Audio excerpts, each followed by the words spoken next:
झाली बाळ, लहान मुलं झाली, लहान बाळ रडू लागली. अनुसयेला पाहणा फुटला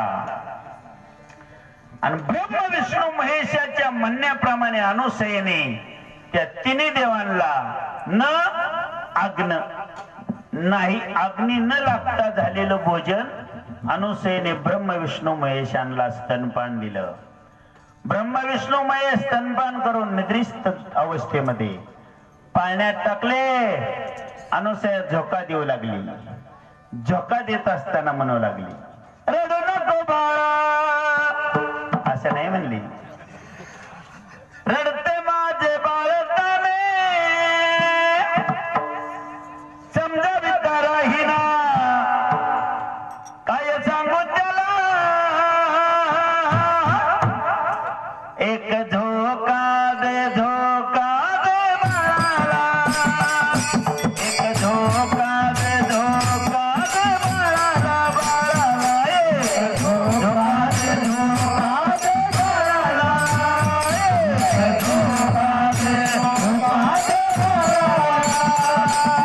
झोका दे, झोका दे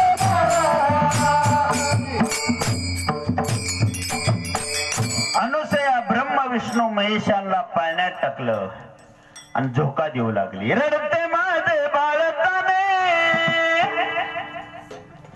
रडू नको बाळा, मी पाण्याला जाते, पाण्याला जाते, पाणी घेऊन येते, चांदीचा गोळा तुला खेळाया देते, खेळाया देते, पाणी घेऊन येते. ब्रह्म विष्णू महेश निद्रिस्त अवस्थेत आहेत. झोपा म्हणली. उत्पत्ती स्थिती आणि लय तिघ जण कटाळला म्हणजे उत्पत्ती स्थिती लय करून झोपा म्हणले. आता निवांत 1 2 3 4 5 6 7 8 दिवस झाला. 8 देव इकडं बाळ झाल्यात आणि सावित्री लक्ष्मी पार्वती स्वर्गात काळजी करतात. कुठं बरे गेला असतील, का बरे येणार. तेवढ्यात नारदाची स्वारी परत स्वर्गात गेली. नारायण. सावित्री लक्ष्मी पार्वती बाहेर आल्या. का हो नारदा, काय तपास. म्हणले आहे तपास. म्हणले शिंपरा बाबळगावच्या मधल्या दत्त देवस्थानावर जा, तुमचं तुम्ही आणाय, मी नाही जाणार म्हणले. देवाच्या बायकांनी नारदाला सल्ला विचारला, नारदा काहीतरी युक्ती सांग जेणेकरून आमचं मालक आम्हाला मिळतील, अशी युक्ती सांग.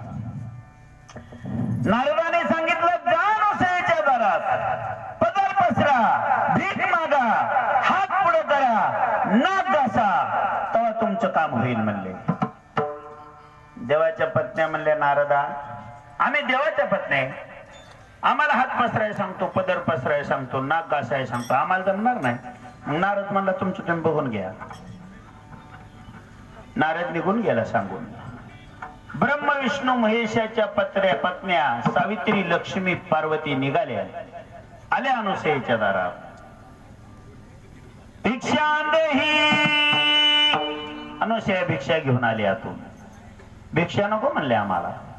म्हणले आमचं मालक आले तिकडं. अनुसया म्हणली, तुमचं मालक इकडं काय काम आहे. नाही म्हणले, आम्हीच पाठवलं होतं. मग म्हणले, पाळण्यात झोपल्यात, आपापला ओळखून न्या. लक्ष्मी डोकावली पाळण्यात, विष्णू ओळखू आला नाही. पार्वती डोकावली, महादेव ओळखू आला नाही. सावित्री डोकावली, ब्रह्मदेव ओळखू आला नाही. आणि मग नारदाने सांगितलेली युक्ती सुचली त्यांना. अनुसये पुढे पदर पसरला, हात केला, भीक मागितली, नाक घासले. नाक चुकलं म्हणले अनुसया, आमचं मालक आम्हाला ओळखून द्या. अनुसयाने परत अत्रि ऋषीच्या कमंडलूतलं पाणी हातात घेतलं आणि तिन्ही देवावर शिंपडलं. तिन्ही देव जैसे परब्रह्मीचे ठसे, तिन्ही देव जैसे परब्रह्मीचे ठसे.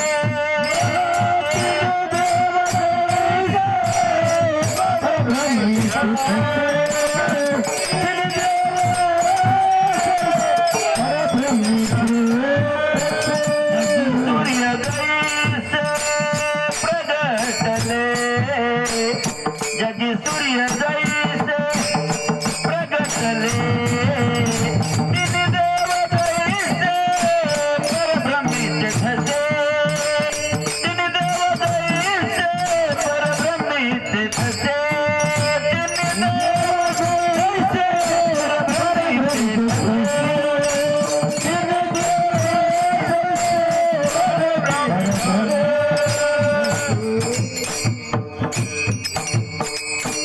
तिन्ही देव जैसे परब्रह्मीचे ठसे जगी सूर्य जैसे प्रगटले अनुसयने पाणी टाकल्याबरोबर ब्रह्म विष्णू महेश पूर्ववत होते तसे झाले तिघबी. बायांनी सोडावलं देवांना अनुसयेच्या तावडीतून. देवांचा अपमान झाला. देव खाली मान घालून उभा आहेत तिघबी आणि तिन्ही बाया त्यांच्याकडे बघत आहेत. चला म्हणले आता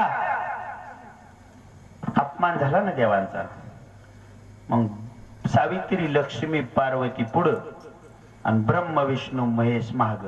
तेव्हापासून उलट चालायची पद्धत सुरुवात झाली. आता बघा तसंच असतं 99%. निघाला देव एक पाऊल टाकला आणि दुसरं पाऊल टाकल्याबरोबर तिन्ही देवांना अनुसया म्हणली थांबा नाही ते हो का पाणी परत. देव होते देव. पुढचा पाऊल पुढं मागचा माग. थांबले देव. अनुसया म्हणली निघाला तुम्ही इथून. माझ्या पाळण्याची काय सोय. ब्रह्म विष्णू महेश याने स्वतःच्या तपाच्या जोरावर नामस्मरणाच्या देवपणाच्या जोरावर अनुसयेच्या पाळण्यामध्ये भगवान दत्तात्रयाची मूर्ती स्थापन केली आणि संजीवनी मंत्र म्हणून त्याच मूर्तीमध्ये प्राण आणला. तोच म्हणजे भगवान दत्तात्रयाचा अवतार. विश्वतारा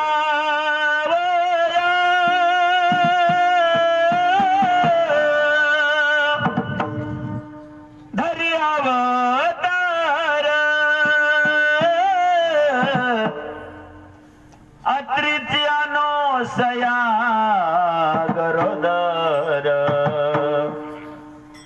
ऋतुकाळ हेमंत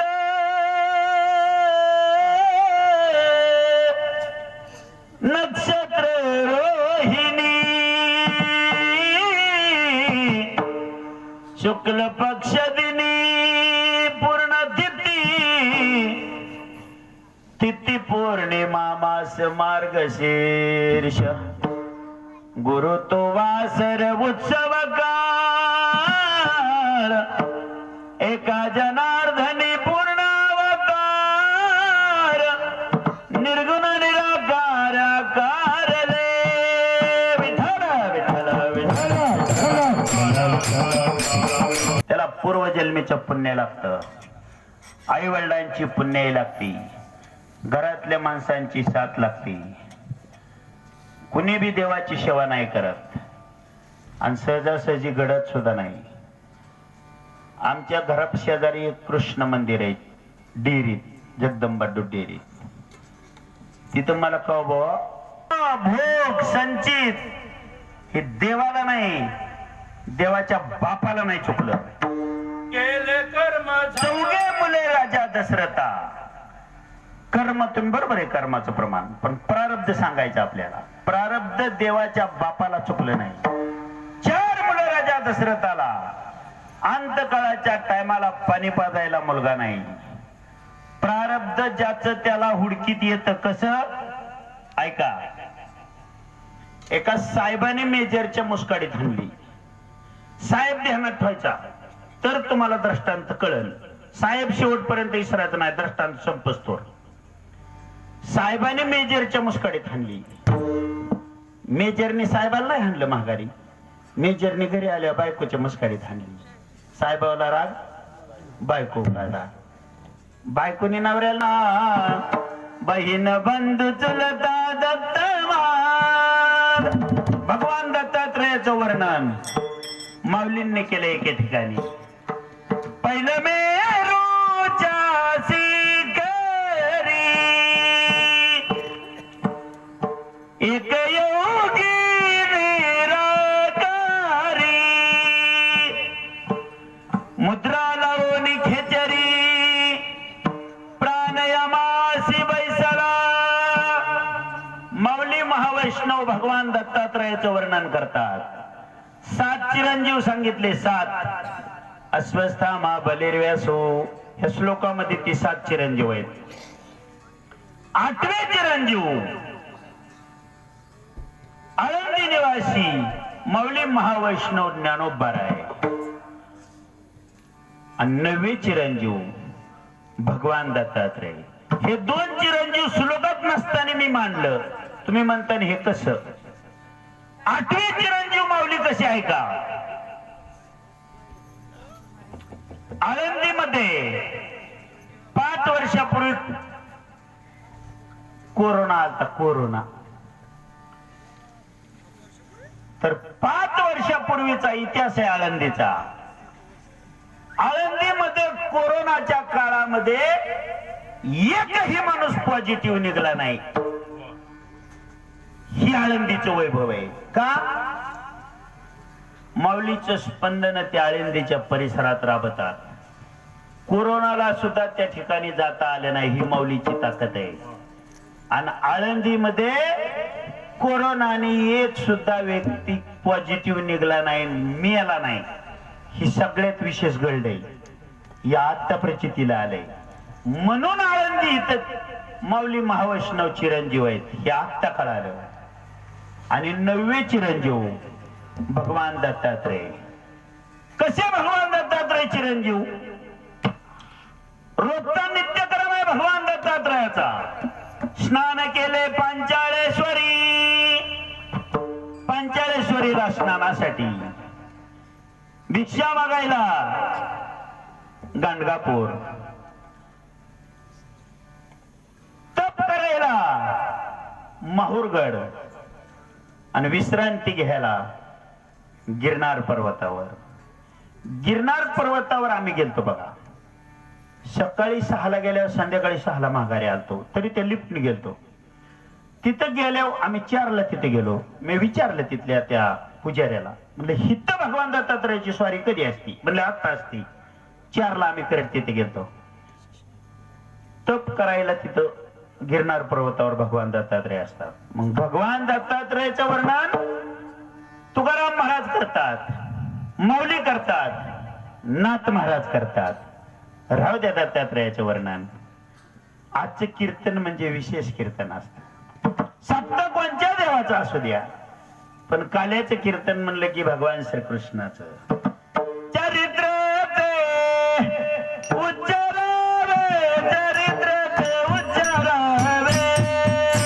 संतांच्या ऋणातून संतांचं ग्रंथ वाचून मुक्त होऊ. पण आई वडील असं दैवत आहे.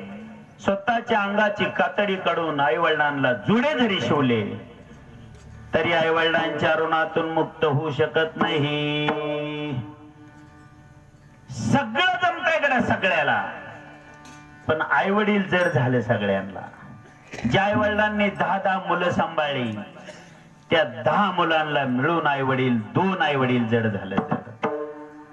आई वडिलांना कुणी सांभाळायला तयार नाही.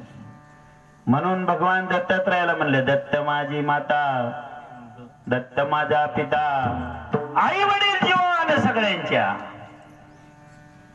आई वडील सोडून सासू सासरा आणून सांभाळतो आणि आई वडील वृद्धाश्रमात. मग आई वडील सोडून सासू सासरा सांभाळल्यावर काय परिस्थिती होती बघा. एक जण असाच सासू सांभाळीत होता. बिघडत नाही. आई वडील जगामध्ये सर्वात श्रेष्ठ आहेत. संत मंडळींनी भगवान परमात्म्यावर विश्वास ठेवला. जगामध्ये विश्वास सगळ्यात श्रेष्ठ आहे. आजकाल विश्वास कुणाचा कोणावर नाही. मायलेकीचा एकमेकी विश्वास नाही. का? मुली घावायला लागले आणि मग पूर्ण अवतार आहेत. पण कृष्ण हा परिपूर्ण अवतार आहे. जसं रामकृष्ण पूर्ण अवतार आहेत तसा भगवान दत्तात्रयाचा सुद्धा पूर्ण अवतार आहे. एका जनार्दनी पूर्ण अवतार, निर्गुण निराकार आकारले. हाच भगवान परमात्मा नावाला येणार, रूपाला येणार, गुणाला येणार. जन्माच्या अगोदर चरित्राला सुरुवात झाली. वसुदेव देवता देवकी बहीण, लग्ना माझी विघ्न झाले ऐका.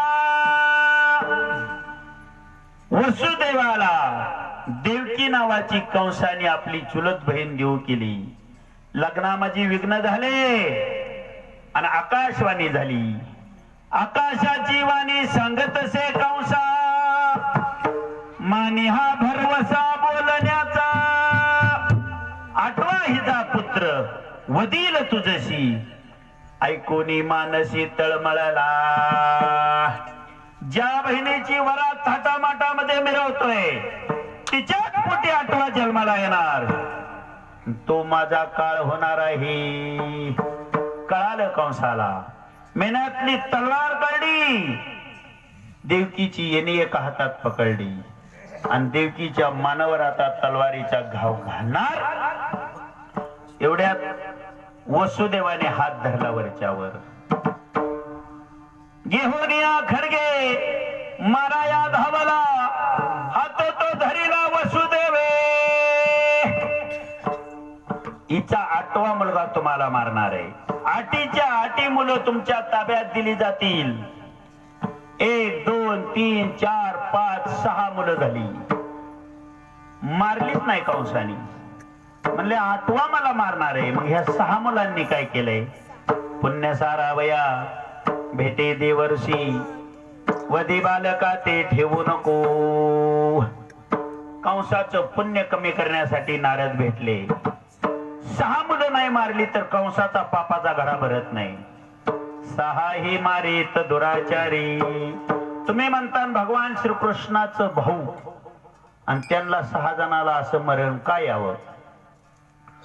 पूर्व जन्मामध्ये याच देवकीने स्वतःच्या सवतीची 6 मुलं मारली होती. म्हणून तिच्या डोळ्यासमोर तिची 6 मुलं झाली का नाही फेटाना फाट. असंच प्रारब्ध कर्म भोगन संचित असंच असत. 7वा गर्भ योग मायेने जिरला. 8वा गर्भ ज्या वेळेस देवकीच्या उदरात वाढू लागला. देवकीचे तेज दिसे जैसा सूर्य, कंसाचे हृदय जळतसे. श्रावण महिन्याच्या अष्टमीला भगवान श्रीकृष्णाचा रात्री 12 वाजता कारागृहामध्ये जन्म झाला. दूध सांगायला गेले कंसाला, गदबारी नाही गदबारी नाही. आता तुझं काही खरं नाही म्हणले. 8वा जन्माला आलाय. कंस म्हणला कुठे? कंस येस्तोर हाच भगवान परमात्मा 8 वर्षाचा प्रगट झालता आणि स्वतःच्या आई वडिलांना सांगू लागला, नंदाच्या नंदाच्या नंदाच्या नंदाच्या घराला, नंदाच्या नंदाच्या नंदाच्या नंदाच्या घराला, मदनेही गोकुळाला, मदनेही गोकुळाला, मदनेही गोकुळाला, मदनेही गोकुळाला, मदनेही गोकुळाला, मदनेही गोकुळाला, मदनेही गोकुळाला, मदनेही गोकुळाला. माया उपजली तेथे ठेवी मजानी येथे, म्हणते असे रक्ष पाळ ते म्या मोहिले सकळ, आच्छादित रूप नामा म्हणे माझा बाप, नंदाच्या घराला मजनेही गोकुळाला. वसुदेव देवकी म्हणली, कोण रे तू? म्हणलं मी तुमचा बाळ. म्हणले एवढा असतो का बाळ? म्हणले नसतो एवढा, पण तुम्हाला सांगायसाठी मोठा झालो. म्हणले होय भक्ती केला तैसा पुरवी धरावी ते इच्छा. नेतो म्हणले आम्ही तुम्हाला तुला नंदाच्या घराला. तू लहान हो? म्हणले लहान. लहान झाला म्हणले बास का? म्हणले बास झालं लहान व्हायचं, पण बोलायचं बंद कर की. म्हणले आता जन्मलेलं बाळ बोलत का? बंद केलं बोलायचं. भगवान परमात्मा पाठीत घातला, उचलिला कमळापती, पायीची बंधने गळती.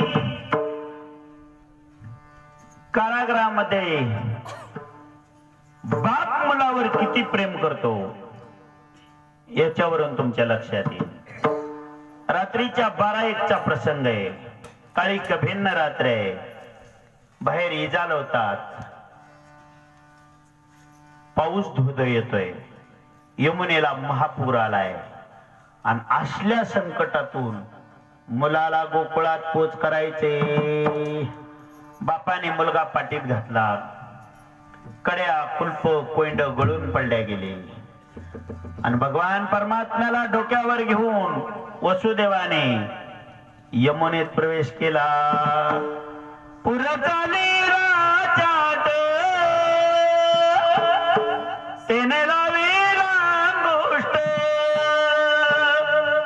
भगवान परमात्म्याने पाठीतून पाय काढला आणि यमुनेला दर्शन दिलं. यमुना दुभंगल्या गेली. हात भगवान परमात्मा गोकुळात ठेवला. तिथं कन्या रत्न जन्माला आलत. फिरविले दोन्ही कन्या आणि चक्रपाणी. हात भगवान परमात्मा यमुनेच्या त्या पुराला स्पर्श केल्याबरोबर यमुना दुभंगल्या गेली. हा भगवान परमात्मा स्पर्श केल्याबरोबर यमुना दुभंगते. हेच त्याच्या जीवनातलं नवल आहे. नवल अभंगाचं दुसरं चरण नवल. आणि गोपींना गोकुळातून भगवान परमात्म्याच्या भेटीला जायचे.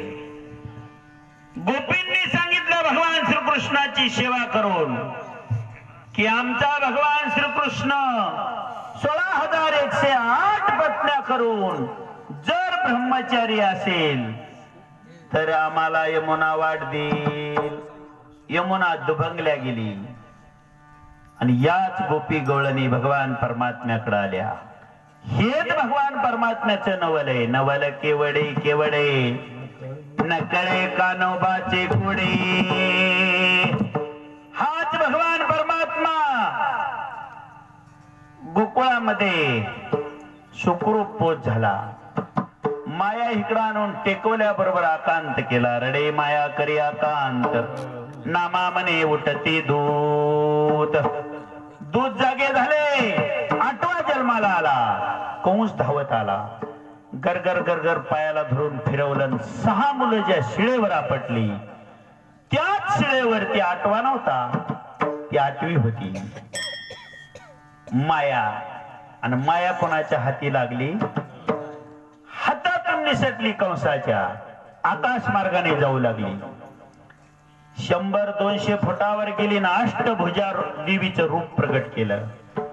त्रिशूळ घेऊन धावली कंसावर. मारू का म्हणली? मारू. कंस म्हणला नको. मारलाच तर मायाने तिला. पण मायेच्या हातून कंसाचं मरण नव्हतं. माया म्हणली नाही मारत. पण ऐक म्हणले कंसा, तुझं लागिवती उपजला मजा आली, उपजला मजा आली, उपजला मजा आली. गोकुळात सुखरूप वाढतोय. माया कित्येक जणांच्या हाती लागली नाही. आजकाल मायेचाच प्रभाव सगळीकडे चालतो. आणि आता तर माया 40-40 वर्षाची पोरं झाली. मुली मिळणं दुर्मिळ झाले. का आले? ब्राह्मणाचे ही राहू द्या, मथुरेतला इतिहास राहू द्या. चला गोकुळात. ज्या गोकुळात भगवान श्रीकृष्ण कलेने वाढतोय त्या गोकुळामध्ये काय परिस्थिती? गोकुळाच्या सुखा अंत पार नाही लेखा. बाळकृष्ण नंद घरी आनंद गोकुळाच्या सुखा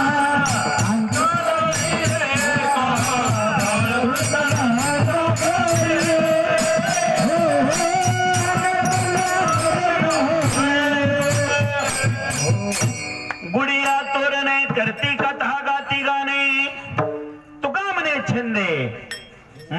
अखिले गोविंदे. जगाचा जगनायक ब्रह्मांडाचा चालक या सृष्टीचा करता विश्वविधाता गोकुळामध्ये आला आणि याच गोकुळामध्ये गवळणी एकमेकीला सांगू लागल्या. गवळण सांगती गवळणीला, हो, हो, गवळण सांगती गवळणीला,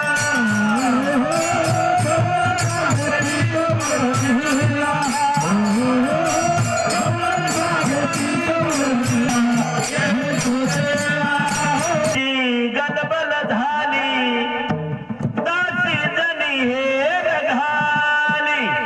गवळण सांगती गवळणीला. स्वर्ग मृत्यू आणि पाताळ हे एक ब्रह्मांड आहे. असली अनंत ब्रह्मांडे ज्याच्या उदरात आहेत ती म्हणजे यशोदा. आणि त्याच अनंत ब्रह्मांडाचं नाव आहे भगवान श्रीकृष्ण. जिच्या उदरामध्ये अनंत ब्रह्मांड आहेत तोच ब्रह्मांडाचा मालक यशोदे समोर आहे. आणि यशोदा त्याला भोजन घालते. अभंगाचं पहिलं चरण.